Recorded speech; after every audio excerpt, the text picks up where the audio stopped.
Brenda, you are live on Chewed Gum with Alyssa and Promise. Hey there, what did you want to talk with us about tonight? Hello. Hi, can you hear me good? We can. Well, I wanted to talk about like how religion is good for women, but I did hear a little bit earlier the call. I forgot who it was. It was like a guy, but I think like the point of that, because I heard you like ask the question like, is it okay? Something about like for you to be forced to give your child your kidney. Is that kind of correct? Should we legally mandate it so that people have to donate their organs? Correct. And he kind of said like, well, if you're a good parent, you should. Right. Like that was kind of his answer. Yeah. Well, like I think legally, like no, you're not obligated to. But I think like, and I heard you also say like, the important thing is that where we have to start off with is when does life begin, you know? And I've done some research on it because I used to be pro-choice, and I did a little bit of research on it, and it's kind of like how you said, we have to listen to the doctors. Well, like I even asked doctors because I was really confused about it. I was like, is this a life or not? Like, I just want to know the answer. And I want to pause you real quick because I don't know that. I'm not sure that you're clear on my stance. I don't care if somebody considers it a life or not. That has no relevance to me whatsoever on whether women should be able to choose if they're having an abortion or not. That is not part of why I think any of this matters. So I don't really care. That is for you to figure out. If you get to decide if you think that it is a life or if you think it's okay to have an abortion or not, and then you do what you want based off of the conclusion that you've reached, because that's such a subjective thing. And that's when we're getting more into morality versus legality. And I just care about what our government can legally force us to do. And I don't believe that you should be able to legally force somebody to be pregnant. I don't think that that's okay. Just like I don't think you should legally force them to not be pregnant.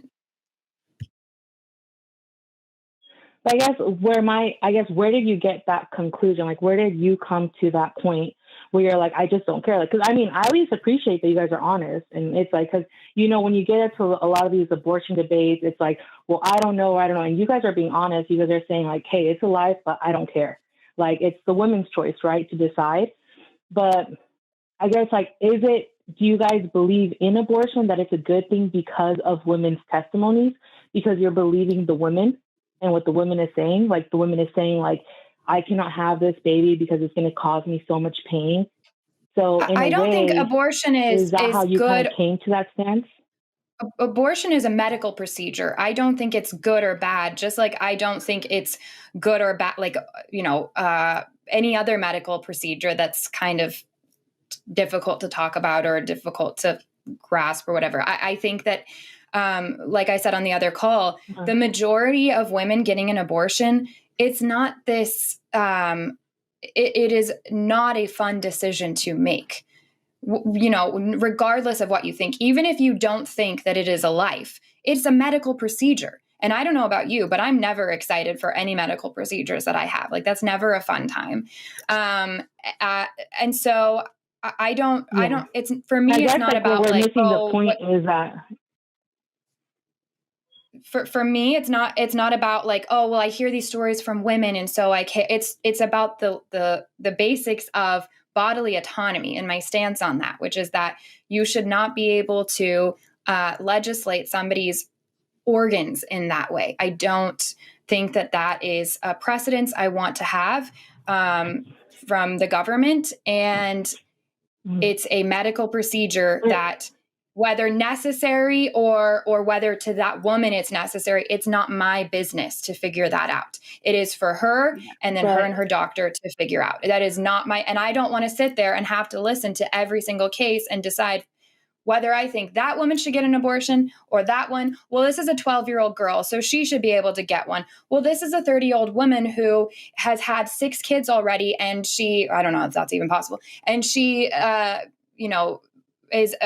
is at risk of death and all of this, and she's trying to get a divorce, and her husband's really abusive, and if she gets stuck with another pregnancy, it's going to change her life. I don't want to sit there and have to listen to each case and moralize it and figure out if I think that's a good choice or a bad choice. It's not my business. Just like the way people parent their kids and all this other stuff, it's not my business. What we can figure out is what makes the most sense as far as getting medical doctors involved and talking about the regulations surrounding abortion. But to ban abortion, I cannot get behind that.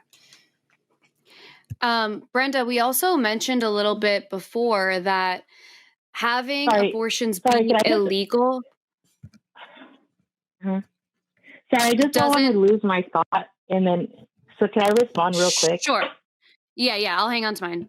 So, and I get it. It's not like someone's not going to go by every situation, but I think that's why like Roe versus Wade went through, because it was women's testimony saying, listen to me, listen to my, like what I'm saying, that I don't want my body to go through this, right? Like that's like, if you look down at how Roe versus Wade even passed, it's because of listening to women's testimonies and saying that this is their body and they should make the choices.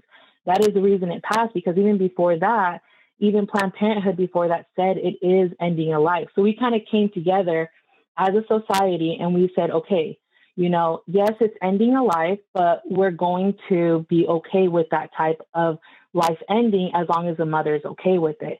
And that's where I think also, like, I feel like that's why you guys believe in abortion. It's because of women's testimonies. And the point that I was getting into that with Brenda, that was I'm kind of frustrated that that's your response, because I just took a lot of time to explain to you what my position is. And I explained why it's not because of women's testimony. And you just went and asserted the opposite when I just gave you lots of reasons why that's not my personal reason. Right? I can't speak for Alyssa, but I still think that's a fine reason. But I just gave you a bunch of reasons why I don't like the precedence of saying that we are going to legislate another person's bodies and their organs and what they can do and force them to do something with them. I don't believe that's right. Just like I don't think I should be legally forced to donate my organs to Alyssa or to anybody else. I don't think I should be legally forced to give my uterus. It's important not to lie to the audience that it's not just an organ. That's all I'm saying, is that's important. You cannot lie and say that it's just an organ or it's like something inside of Brenda, us. To me, it is. To me, it literally is. No, yeah, but Brenda, that's subjective. So you say you believe in the medical doctors, but the medical doctors are saying that that's a life. So I don't care. I do not care. Also? Brenda, I'm not switching at all. I've been very consistent. Brenda, here's the other thing too. So having abortions be illegal does not decrease the amount of abortions that happen in this country. That is a fact. But we know that about a lot of things, right? What do you mean? If we have the option to give people safe abortions so that the mom can continue to live her life and be safe and happy and healed, and there are times where there are botched abortions and the baby is still like, this person will still have to carry this baby to term. So that's not helpful either. Why, if we know that having abortions be illegal doesn't decrease the amount of abortions that happen, why wouldn't we just keep them legal so that they can be safe for everyone to have? Well, I think that's the thing, is that we get into that hole of we can't make it fully legal because it's a life, like at the end of the day, even if you don't want to see it, but people are going to do it anyway. And why? But people are going to do it anyway. Why is the life? I'm going to mute Brenda just because I want to tell her real quick, because everybody in the chat is saying it. You're really loud on your mic. So if you can just back off the mic a little bit, because it's really abrasive on the ear of the way it's coming through. Yeah, like hold it a little bit from your mouth, maybe. But if we're saying that was already better, so whatever you did is already better. If we're saying that abortions will still happen, whether we have them be legal or not, the difference is how safe they are. Why is it that the mother who has had years and years and years invested into who she is, what she's created for herself, why does her life not matter? But this clump of cells where we can't even agree on what the value of this life is, why does that thing get more precedence? Why does that get more importance than the mother who could have a safe abortion and maybe later in life have a child when she wants to, if she chooses to? So that's an interesting shift in what you're thinking of there, because the abortion, if people want to have an abortion, they're going to find a way to do it safely or not. Yeah.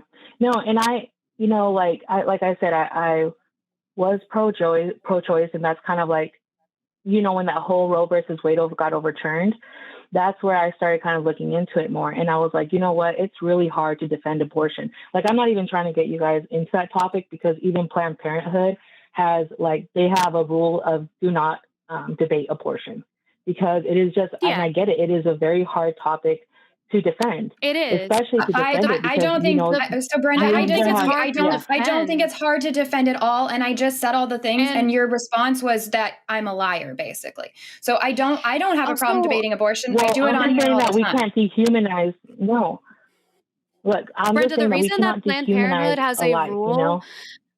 The reason, but you're dehumanizing the mother's life when you're saying we're not going to have legal abortions, because now the mother does matter too. But not enough to protect, not enough to give her a safe option.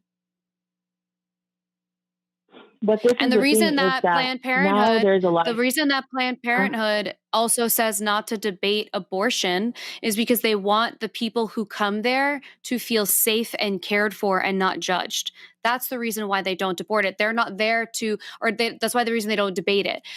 They're not there to debate you on your choice, because they believe in bodily autonomy. They believe in the choice that you make is the one that you get to make for yourself. They think it's not up for debate, because it's so wild that somebody would try to legislate women's bodies in that way. They wouldn't ever do that because you can make whatever choice. Did we not say that? But can I Brenda, if you don't want to have an abortion, if you don't want to have an abortion, don't have one. The problem is we don't have adequate sex education in this country, period. And so people are not good at having protected sex here and all over the place. Well, have we not had the time? I feel like we've had more sex education, especially in the schools, than we've ever had in the past. But so we've had, I said, I didn't really want to call into about the whole abortion thing. Yeah. No, go ahead. Go ahead. You could go ahead. When I was calling, it wasn't really to talk about that. Oh, sorry. When I was calling, it wasn't really to talk about that. It's just that was a conversation that was had before. And I get when you guys say a clump of cells, a fetus, but I just kind of feel like, it is a life. That's why if someone kills a pregnant woman, they get charged with 2 homicides, because it's a second life in there. And just kind of they get charged for that because of autonomy. It's a completely different thing. Because of autonomy. And let's pause for a second, Brenda, because either you want to have this conversation about abortion or you don't. So if now you're just saying, I didn't really want to talk about this, and it's been 13 minutes of us talking about this, and now you're going to try to move on to another topic because you don't like where the conversation went, then we can be done with the call. That's totally fine. No, it's connected. But let's either talk about this or let's not.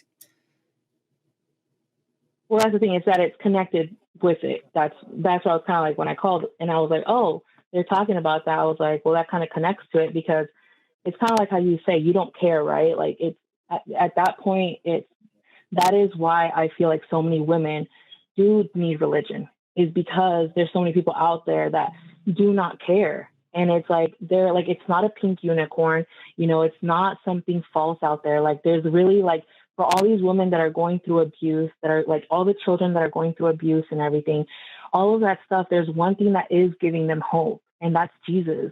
And it's just Brenda, what is Jesus doing?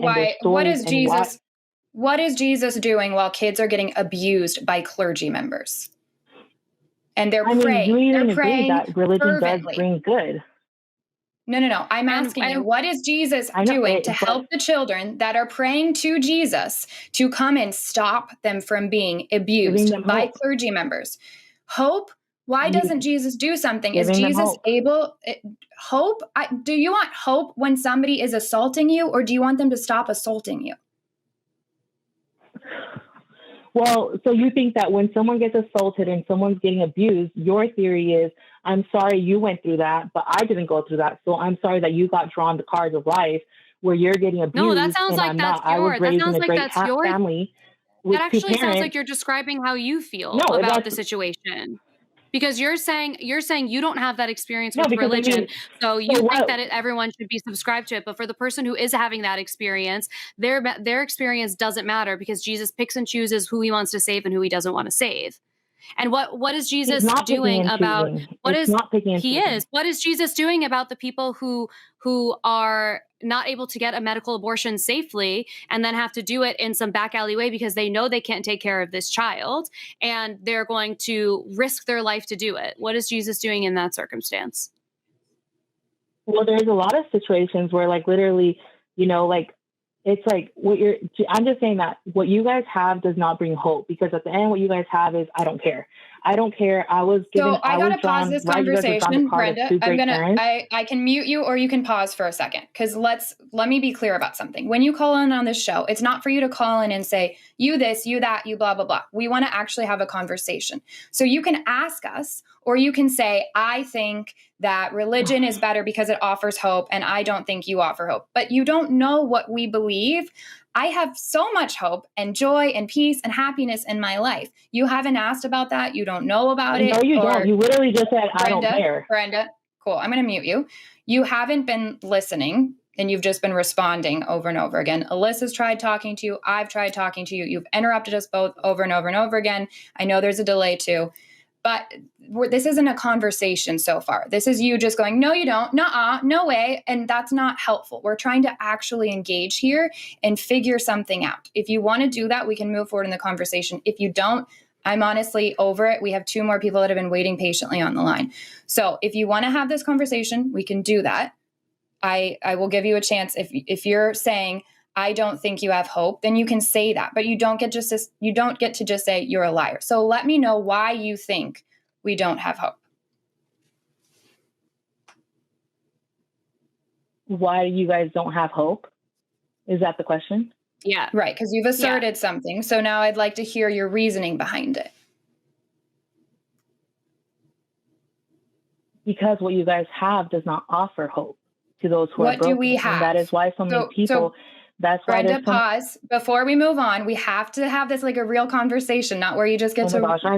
I do not. So, I called during Alyssa, not with you and Matt, because this is why people should believe in Jesus. Because I'm making you stay on the conversation. Brenda, your attitude. Mute you again. I'm asking basic questions so that we can continue the conversation. I've asked you something. I asked why you think we don't have hope. You answered me. I really appreciate that. I asked you another question back, and you wanted to go on and make other points. That's not how a conversation works. We have to do one point, then another, because this is a call-in show. We're on short time. So I asked why you think we don't have hope. You said you don't have hope to offer. I guess that was your answer. I'm still trying to understand what it is you think we have. You said what we have doesn't offer hope. What is it that you think Alyssa and I have? What is it that you think Alyssa and I believe?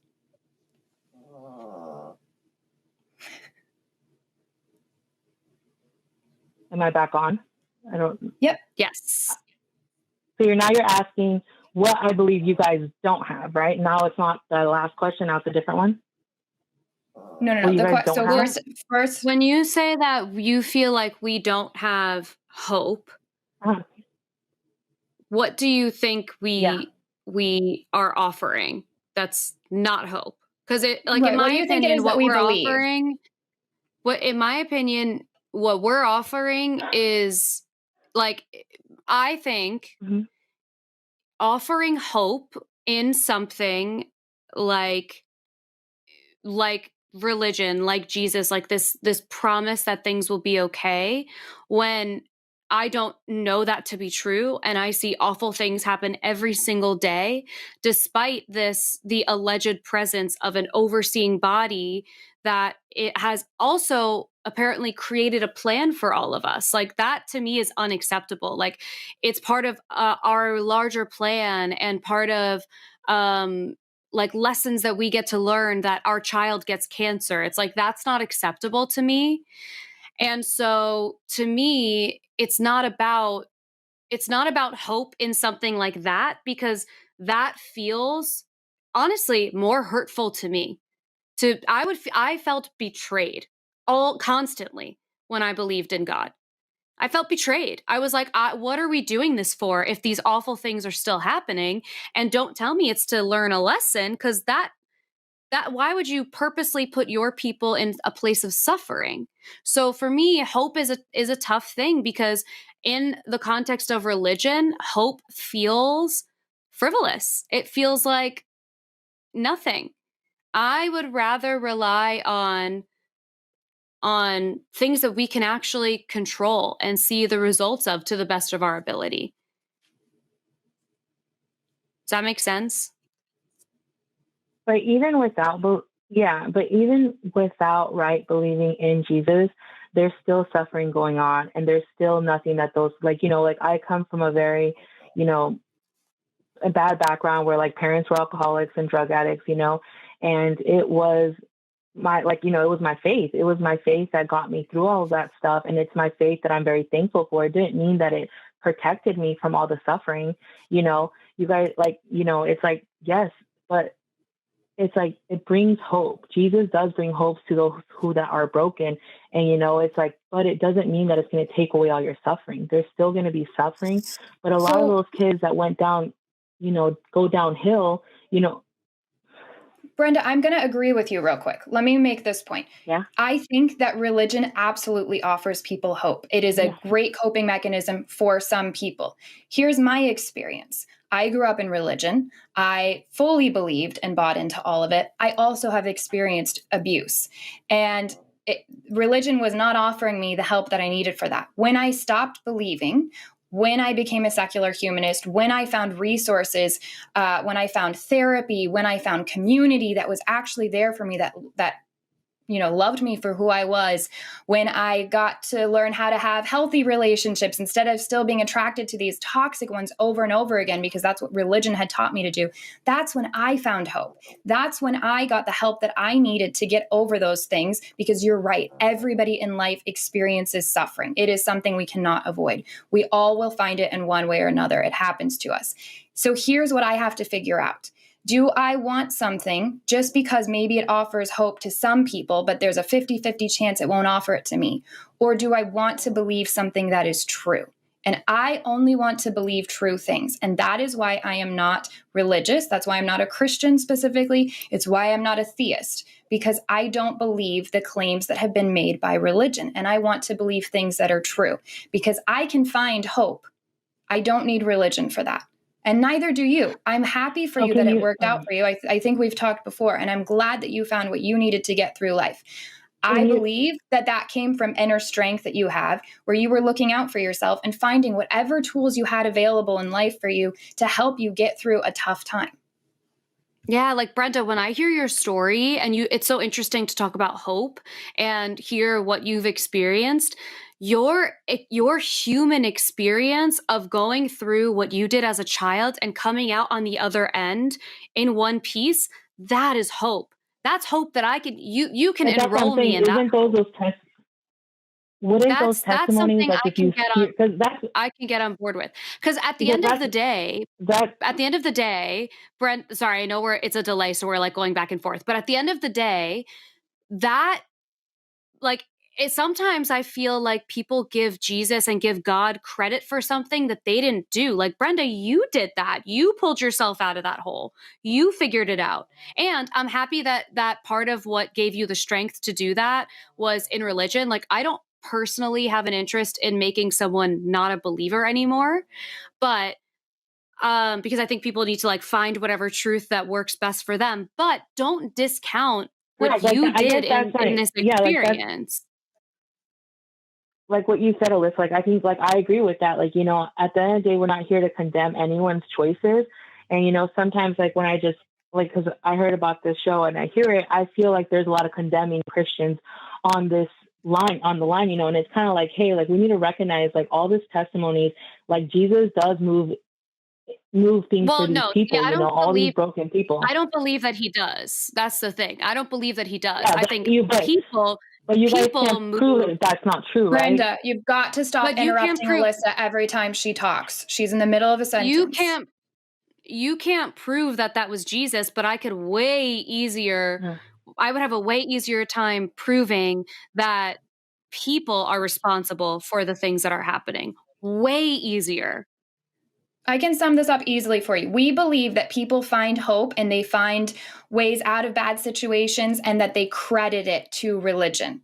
I don't believe that it is because there's an actual God that exists that helps them. Do I think that you believe that? Absolutely. Do I think that you have found religion to be a great coping skill or coping mechanism for you? Yes, I do believe that.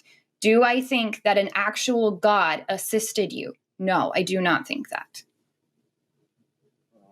Yeah, and I guess, like, that was my whole point with abortion. It's that, you know, just like you guys believe women's testimonies, and that's why that is so, like, you guys Brenda, believe that I told you that that's not. It's okay. Brenda, you're being so dishonest, and it's really frustrating because I did not. First of all, I went on a whole thing, taking my time to answer your question and let you know that that's not why I am pro-choice. No, you kind of sound like Matt a lot of the time, like really rude.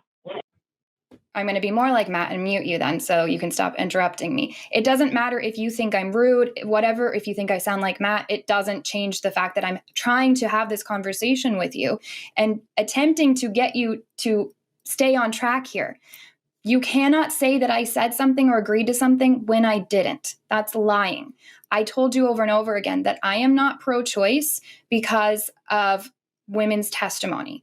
And I understand that you really need that in order to stick to your argument that therefore we should believe you about Jesus because of your testimony. But in that case, I should go believe every Muslim that has come to me with their testimony. And I should believe my atheist friends that come to me with their testimonies about how religion was shit for them and not being a believer is the best thing that ever happened to them. So now I'm left with this conundrum again of what do I believe? Because you're all making different claims. And that's why I keep falling back on I want to believe what's true.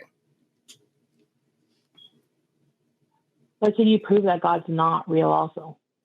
Can you prove that a pink unicorn, real, can you prove that a pink unicorn in the sky that's invisible is not real? No, but if a lot of people had testimonies and said that, hey, this pink unicorn really helped me through it, you know, maybe I might be like, okay, let me look into it. Like, what is this doing? Like, why is it changing hearts? Why is it making people so... Do you believe me when I tell you that? Do you believe me when I tell you that leaving religion changed my life for the better, and that was the best thing that ever happened to me? No, yeah, because you're privileged in America with how you were raised. I think that you were raised by very good, loving parents. I've heard their podcasts; they sound like really great parents.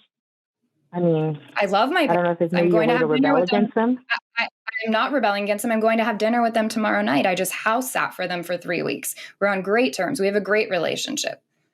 Yeah, and I know that's why I feel like, you know, like that is actually very common. I've noticed in the church, you know, because like I said, when I grew up in the church, you know, we weren't the pastor's children or anything like that. But I do notice that there's like the shift with pastor's children that end up becoming Brenda, atheists. are you able to stay on track with the conversation? Because here's the problem. Again, you can sit and pretend to psychoanalyze me or Matt or Alyssa and talk about who you like better and who you like talking to better all you want. Pretty cool. At the end of the day, that's why. Do you want to let me finish my sentence?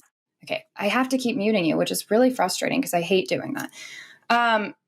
We can sit and have these conversations and you can try to go down the path of preaching and appealing to emotion and all of that all you want. That doesn't get us anywhere because I have to take you just as seriously as a Muslim caller that's telling me why I should convert. I have to take you just as seriously as Dirk, who keeps calling about freaking aliens, telling me that I should believe that based off of all the testimony of aliens. And I'm just trying to have a normal conversation with you about why should I believe what you believe? And so far, the best argument you just offered was, well, you can't prove that it's not real. But as I pointed out, the burden of proof, you have to be able to prove that something is true in order for me to want to have a belief in it. Well, I think like the truth is you can't prove just like you can't prove that God's not real. You know that I can't prove that God's real. I think that at the end of the day, that's where we both have, our individual minds. And that's where I think just like you can't prove that God doesn't exist, I can't prove to you that God does exist. And I think you already you already came to the conclusion that you don't believe. So with that, so you're basically doing these calls, trying to change my mind when you know you're not going to change your mind. You're already you set called on it, us. and that's okay. But so you called us, and we also have talked to multiple. We've also talked to multiple people now who have had their minds changed. I mean, we have call after call of that. My mind was changed directly because of shows like this. So whether you think it works or not, it does work for people who want to follow logic and reason and care if what they believe is true or not. If somebody cares if they have a good reason for what they believe, you're not going to be able to listen to shows like this very long without finally having some skepticism and figuring out if you have a good reason for what you believe. And at the end of the day, if you're just going to say, you know what, I don't know if I have a good reason to believe or not, but I do, and that's what's working for me, I have no problem with that. But you called us. Yeah, because that's what the show is. You guys wouldn't even have a show if it wasn't for Thea's. I would love to not have a show. I would love to not have to talk about any of this. I would love to make videos about makeup instead. So I don't know what your point is, Brenda. Again, you called us, and it's very weird that now you're taking it here after you called us, and you've been rude to me and condescending. I'm not understanding what your goal is here. I haven't. It's because you're kind of rude. Brenda, I kind of called in nicely and everything. Yeah.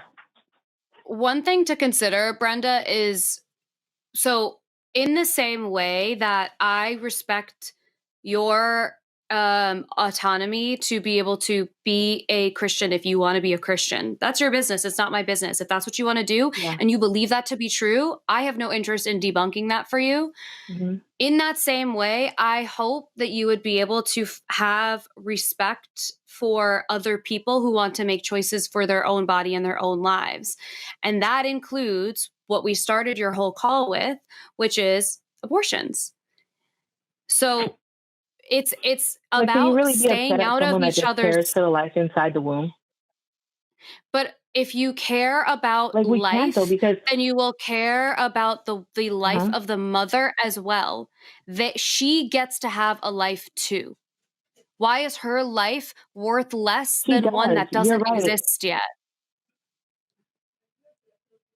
But once the mother is pregnant, there is a second life. And I think that that's the hard thing. But it literally doesn't. It hasn't even left the mother's body yet. It has no hopes or dreams or thoughts yet. Why does that life mean more? We don't know than that. The one. We do know that they don't have, but unless you're having a super late stage abortion, which happens very, very, very rarely and only in very dangerous pregnancies, like very high risk situations, or if the infant died, like it is an infant and it died, we know that there are no thoughts going on. So why are we prioritizing this life over the one that could go on to continue to live? Because as a society, we should always care for the most vulnerable, which is our children. But why is the mother not the most disabled? This is not a life that exists outside of the body. Should a disabled woman be able to get an abortion? Should a disabled woman be able to get an abortion? No. Oh, so we care about the least of these until we don't. I got it. I don't look, at the end of the day, it's like pro-life and pro-choice, right? I just think pro-life people, they just care for the life inside the womb. They care. The doctors acknowledge it's a life. I agree with you. I do think that's all you care about. You're getting into a conversation, Brenda, of weighting life. This life is worth more than this life. It's not. That's not what biologists or doctors say. But you're weighting it because you're saying that we need to care more about the life that is growing than the one that's growing it. The one that's growing doesn't exist without the one who is without the mother. Okay, but then why is it that the one who is growing the life, her choices, what she wants doesn't matter? It does matter, but the thing is that there's already a life inside of her. It's already like even in the late term abortions, but you're right? telling me that it doesn't. You're telling me that it doesn't matter. What you're saying and the action that you're trying, that is, they're not congruent. You're contradicting yourself. Because if you're telling me that the life of the mother matters, it's not. If it matters, then she should be able to make a choice based on what if she knows that she cannot take care of this child? What if she knows that going through with this pregnancy will, without a doubt, ruin her life? What if she can't afford the hospital bills or the doctor visits that she's going to have to go through every single couple of weeks or whatever it is? What is she supposed to do? And now we help women rise through it, But we don't, or else women wouldn't keep having to get abortions, right? But we don't. We don't and do that. What would be? So we don't do that. We don't do that. So we need. We're literally telling women that it's okay to go and end the child. We also get to go back I think, to one of the there are things not is, fewer abortions. There are not fewer abortions when abortion is illegal. There are the same amount of abortions that are happening. So when you make abortion illegal, you're just saying, I don't care about the mother's life and I don't care about her safety, because we know we have to operate on the fact, because it is fact that there are making abortion illegal does not mean there are fewer abortions. So you saying, well, we still need to have it be illegal means you are intaking the information that there will not be fewer abortions and still deciding that the mother's life is not important enough to put in a safe situation. Where did you get the information about that there wouldn't be less abortions? Because I know that during Roe versus Wade, I forgot his name, but the doctor that helped with the Roe versus Wade case said he lied about women having back alley abortions just to get Congress to pass it. Yeah. That was a Republican candidate who was lying about that. But women have been getting abortions since the Bible. Yeah, he was lying about the Bible. In fact, the Bible tells how to perform an abortion. So this is something that's been happening since women have been able to figure out how to end pregnancies. Correct. The person who was lying, Oregon, also the reason that was always that abortion was supposed to be. Go ahead. That so in Oregon, abortion was always supposed to be, the point was, rare, legal and safe. And that was in Oregon, before Roe versus Wade, abortions were allowed if it was a medical reason or if it was rape or incest. So those were already allowed in multiple states. But what they did was that doctor who assisted with Roe versus Wade passing, he said he lied that there was thousands of women dying through back alley abortions. And it ended up being a lie that he admitted later on. And I feel like we're still saying that. And that's why I didn't know, Alyssa, if that's where you were kind of bringing it, because I know that he did admit to lying to Congress that a lot of women were dying due to back alley abortions. The person who lied about that has nothing to do with the amount of abortions that statistic. Those are different situations. They're different. They come from different places. That one doctor who was lying was fear-mongering. I didn't know, because I know that a lot of people. Oh no, he wasn't. Yeah, he was fear-mongering to make Roe versus Wade pass. We're on minute 38 of this conversation, and we have gone off track so many times. And you made it clear you don't want to speak with me, which is fine. You can call back another time when I'm not on.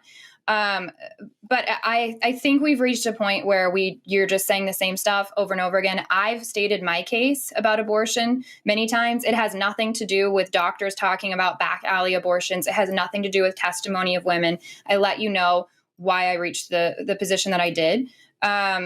So unless Alyssa wants to add a last thought onto here, I think that we're just going in circle. The government didn't tell me that, Brenda. I've had an abortion before. I had to have it because I had an ectopic pregnancy. Brenda, if you interrupt me again, I'm just dropping the call because Cool. I'm muting her again. It is literally an abortion. That I can talk you through the procedure if you want, and how they had to send me all the feedback from the fetal tissue that they took out and everything. So yes, it is. And I know it helps you to hear that it's not, because it helps your argument better, but that's not how that works. Anyways, I've reached my conclusions because I thought about it. I thought about it a lot, and I went back and forth on my position, and this is where I've landed. And I've presented to you why I think that. You've interrupted Alyssa so many times. It was really frustrating to hear that over and over and over again, but I am going to keep you muted in case Alyssa wants to add something before we let you go. The only thing I'll say, Brenda, is I think that there is space for you to consider that being pro-choice does not mean that you want people to just be able to like go to ShopRite and get an abortion. That's never been what it is. People take this very seriously. It's like you wouldn't go get a tooth pulled unless you fucking had to. People don't even like to go get their teeth cleaned unless they have to. So why would people so flippantly want to be able to have abortions? And the purpose of being pro-choice and allowing them to be legal is so that when people need them, and you don't get to determine what a need is, that's not your business, what a need is for everybody else. In any other situation, like think of how crazy it is for you to consider what a need is for someone else that you don't know. The purpose is that it is safe when they have to have it done. And the same way that I won't try to convince you out of your faith, because that is your prerogative. In America, we believe that everyone gets to be free and lead the life that they would like to. This is another moment where you get to allow people to lead the life that they want to. And if you believe that your argument for people keeping a child is so compelling, amazing, then you get to enroll all the people around you, create a platform about it, about how people should keep their child if they do get pregnant and are whatever. If that's what you want to do, I can't stop you from doing that. My problem is when choices are being made that violate people's ability to have a safe procedure. That's because other people want to be nosy and butt their head in. We need to be able to have safe abortions because they're going to happen anyway, and the mom's life matters. It matters. So those are my thoughts. I think this is the longest call we've had on this show in a really long time. So we get to wrap it up, but yeah.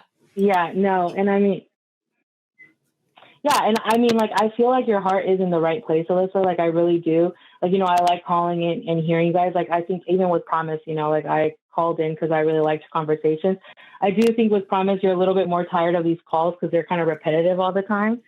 But, Brenda, I'm tired of people trying to, I actually love the show. Brenda, I love this show. I love taking calls. What I don't like is when people assert things that are not true about me when I correct them, and then they continue to do it over and over again. For example, you saying, I think you're tired of these calls. You have no idea what I think about this. And trying to assert things about me over and over again is dishonest. And that's what separates a good call from a bad call, in my perspective. Not if we have shared beliefs. I have talked to atheists that I never want to speak to again because they were lying. And that's not a good conversation. Also, the interrupting isn't the best. I can get past that. Still doesn't help.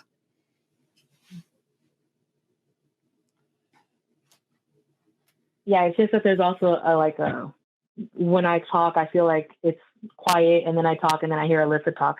But like one of the things, Alyssa, too, is I think that the important thing is also to represent is, that it's a life, that it's not just a tooth getting pulled out. An abortion is, you cannot compare that to a tooth being pulled out.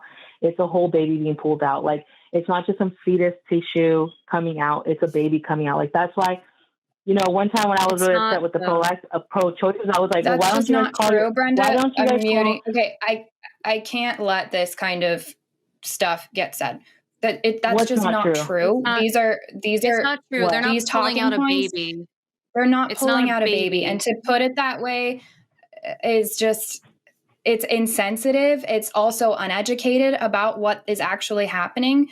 Again, I'm ready to just drop this call. If you want to call back and talk to another host, you're welcome to do that. But I'm ready to move on. So thanks for calling. We tried.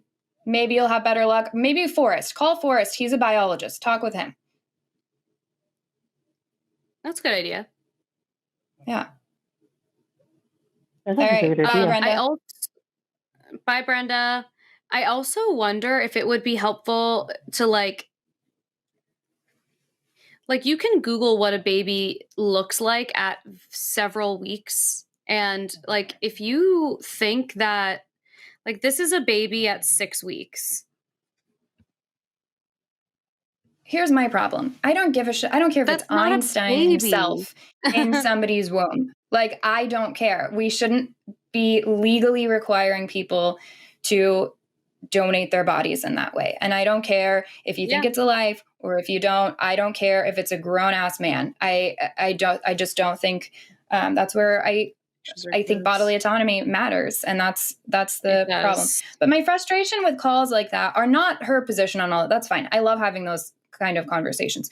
My frustration is this is clearly somebody that's listened to my family, thinks that they know about my personal life and is trying to do the Christian thing where they apply emotion and this like false psychoanalyzation of somebody and assert, basically it's kind of like ad hominem. I don't know exactly what to call it. It's just dishonest and it shows that they don't know how to actually engage with the topic at hand, which is very frustrating to listen to her continually interrupt you and not respond to any of your points. You made brilliant points over and over again. She didn't even acknowledge them. It was just like, yeah, and blah, blah, blah, and just like completely ignoring what you said. Very frustrating. I think that I hope that she's still listening because I want her to listen to the call again, because when you're in these conversations, especially if you're a person who like doesn't debate people and like having conversations where the person you're talking to is disagreeing with you, if that's not something that you're doing very often, it's hard to really hear someone without being in defense and thinking about the next thing that you're going to say. But I would really like her to listen to this call because I think there are many points that both of us made that were that were directly addressing what she was saying. And I think that there's space for her to like grow and expand what she believes. And again, to the point, I was like looking at pictures of babies at different weeks. It's fucking gross. And at 8 weeks, a baby is the size of a raspberry. A raspberry. So at 8 weeks, I think at 10 weeks, is 10 weeks the cutoff for late term? I believe so. At 8 weeks, it's the size of a raspberry. Well, and so like, I'm really done with the narrative of like, you're taking a baby out of a person's body. Like, come on. I don't want to be insensitive though to people that, but I don't want to be insensitive to people that have had miscarriages and all of that. Yeah. That's why to me, it is really subjective. Like if that is a baby to you, then it's a baby. Mm-hmm. I mean, I think that it is a really subjective thing at that point. What I care about is the legality. And that's why I keep going back to that, because I get it. I had an ectopic pregnancy that I had to have an abortion for, and it saved my life. And I chose that. And I'm really glad that I did that, because now I'm, still alive, which is great so far. But that's not like I wanted that. Yeah. It wasn't like this thing that I was so excited about. And it wasn't like I was able to just, although that was my mindset, but that wasn't what helped me. I wasn't able to be like, well, it's just a clump of cells and I don't care. And it's like, let me look up pictures of, at that point I had already been looking at the like tracker and like looking at, it has like this developed already and stuff. I get it. I understand that position. This isn't to like take away from your argument, because I think that that's valid as well. But for me, you can still think and feel that and agree that women should have bodily autonomy, that all humans should have bodily autonomy, and that we shouldn't be legally forced to give over our organs to something, whether you consider it a full-grown life or a clump of cells, whatever it is. We cannot legally force people to do that with their bodies. Yeah. Agreed. Hey guys, thanks for watching that last clip on Chewed Gum. You can catch us live Tuesdays at 6 p.m. Central Time. And please tell your Christian friends to give us a call and let us know why they believe in God. You can also support us by commenting, liking, and subscribing, and head over to patreon.com/calltheline.